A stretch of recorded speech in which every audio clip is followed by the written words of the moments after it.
여러분 반갑습니다. 여러분의 멘탈 전도사 천만쌤입니다. 이제 또 오후 시간이 다가왔네요. 한번 또 달려보도록 하겠습니다. 커피 한잔 하시고 여유로운 마음으로 한번 들어보시기 바래요. 저도 따뜻한 아메리카노 한 잔 하니까 좀 좋네요. 날씨도 화창하고 좀 약간 온도가 좀 풀리는 것 같습니다. 다들 이런 이야기들을 많이 해요. 언제쯤 오를까요? 삼성전자 언제쯤 오를까? 참 힘듭니다.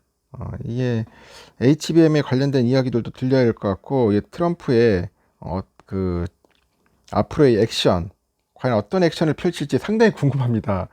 이 트럼프가 워낙 그 변동성이 커요. 이 사람은 왔다리 갔다리 해. 왔다리 갔다리 합니다. 어떤 때는 막 관세 해겠다 하면서도 자기한테 무릎 꿇고 하면은 또 풀어주기도 할 것 같고, 뭔가 자기한테 선물을 주면은 결국 그 사람도 풀어주더라고. 풀어주기는. 하여튼 왔다 갔다 합니다. 무조건 강하게 할 게 아니라 강하게 하다 보면은 뭐 자기도 보겠죠. 이해관계 다 따지겠죠. 득실관계 따져가지고 만약에 어느 정도 득이 된다면은 또 풀어주기도 할 거예요. 무조건 뭐 관세만 한다고 해가지고 능사는 아닐 겁니다.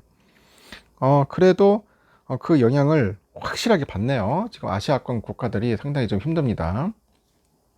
대한민국, 대만, 그리고 베트남 상당히 좀 힘들어 할 것 같아요. 중국도 피해를 보지만 결국 중국이 저렇게 당하지는 않을 거야. 그러다 보면 또 위안화 또 약세를 만들어 가지고 또 대응을 하겠죠. 그러면 또 대한민국도 겁나게 또 피곤해질 겁니다. 하여튼 뭐 이랬든 저랬든 간에 지금 고래 싸움에 새우등 터지는 꼴이 되지 않겠나 하는 생각도 들고요.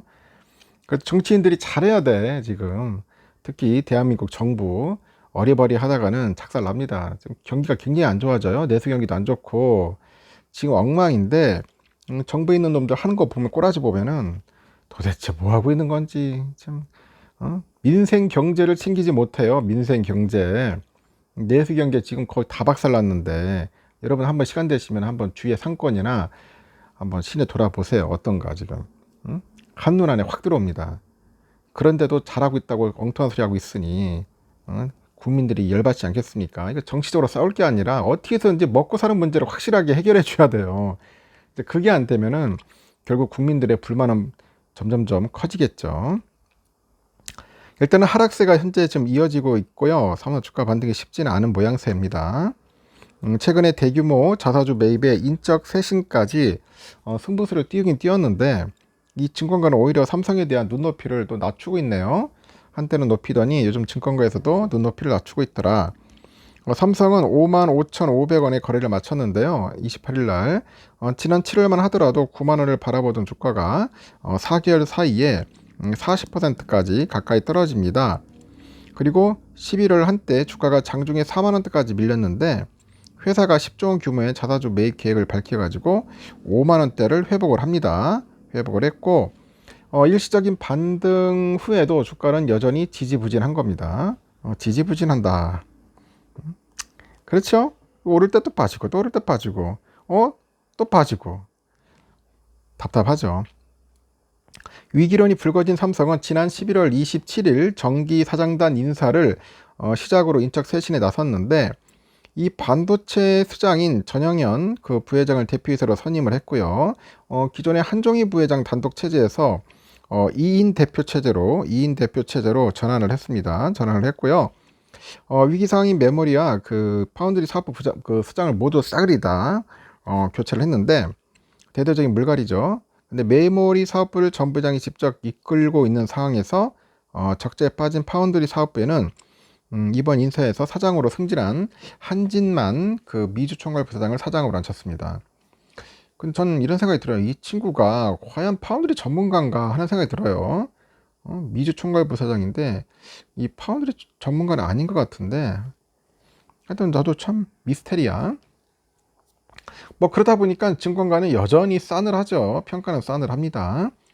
체질 개선에는 아직 시간이 필요하다는 분석이 있고 FM 가이드에 보면 삼성전자 사장단 인사가 있었던 11월 27일 현대차증권과 유진투자증권은 삼성의 목표 주가를 하향 조정을 했고 현대차증권은 기존의 86,000원에서 79,000원으로 유진투자는 82,000원에서 8만 원으로 내린 겁니다. 이렇게 두 증권사 리서치 센터장은 삼성의 경쟁력 회복까지 아직 적지 않은 시간이 걸릴 것으로 현재 내다보고 있는 것 같아요. HBM에서 드러난 삼성의 경쟁력 약화로 인해서 기술의 삼성이다, 이런 이미지가 훼손된 상황이죠. 그리고 기술 기업으로서 장기 성장성에도 의문이 생기는 겁니다.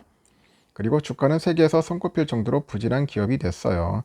엉망인 기업이 된 거죠. 그리고 앞으로 그런적인 경쟁력 회복은 금융가 관점에서 보면은 생각보다 오래 이제 걸릴 수 있다고 보는 것 같습니다. 점진적으로 이를 하나씩 해결하는 변화된 모습을 통해서 다시 투자자들의 신뢰를 회복하는 것이 중요하다, 그렇게 보는 겁니다. 신뢰를 한꺼번에 회복하기는 힘들 거예요. 힘들 겁니다. 근데 조금씩 변화된 모습을 보여야 하는데, 지금 기술의 삼성이 아니라 내가 볼 때는 행정의 삼성이 돼서 좀 안타까운 거야. 관료의 삼성이야? 지금 보면 그 삼성전자 직원들도 뭔가 좀 안타까워요. 기술인일수야 마인드가 있어야 하는데, 제가 볼 때는 거의 뭐 관료화 된 것 같아. 공무원화 되는 그런 느낌이라서, 야, 이거 제대로 되겠나 하는 어떤 때는 의구심마저 생기기도 합니다. 그 중에 또 열심히 하시는 분도 있을 거예요. 있는데, 문제는 임원들이 문제야. 임원들이 좀 정신 좀 차리고 해야지. 고액 연봉 받으면서 그냥 탱자탱자 있으면 안 될 거 아닙니까? 뭔가 좀 피땀 흘려야 돼.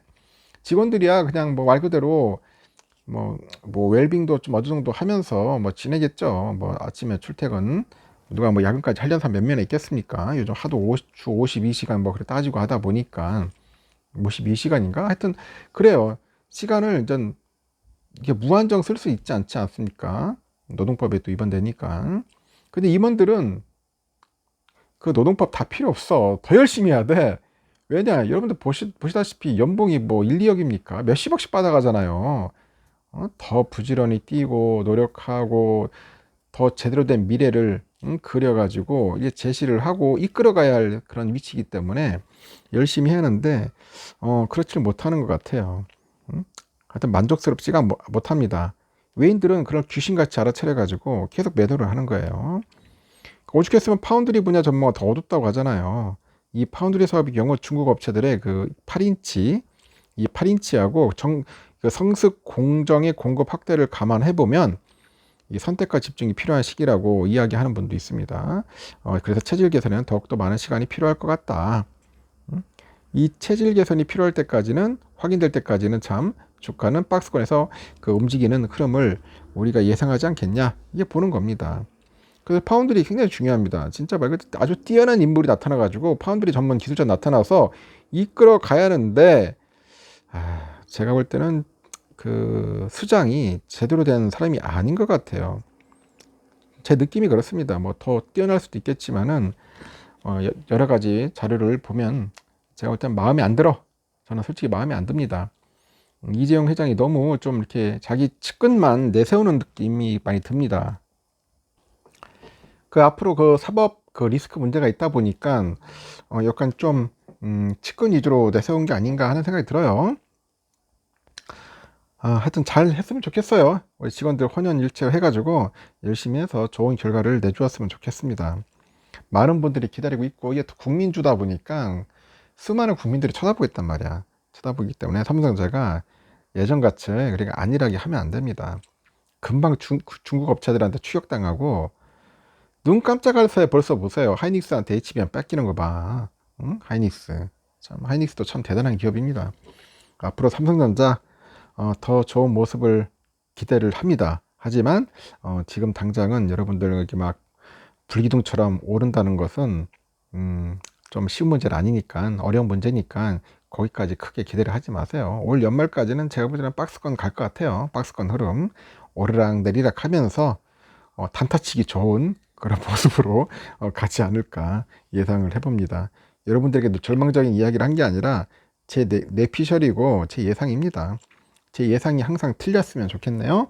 여기까지 하겠습니다. 즐거운 오후 시간 보내십시오.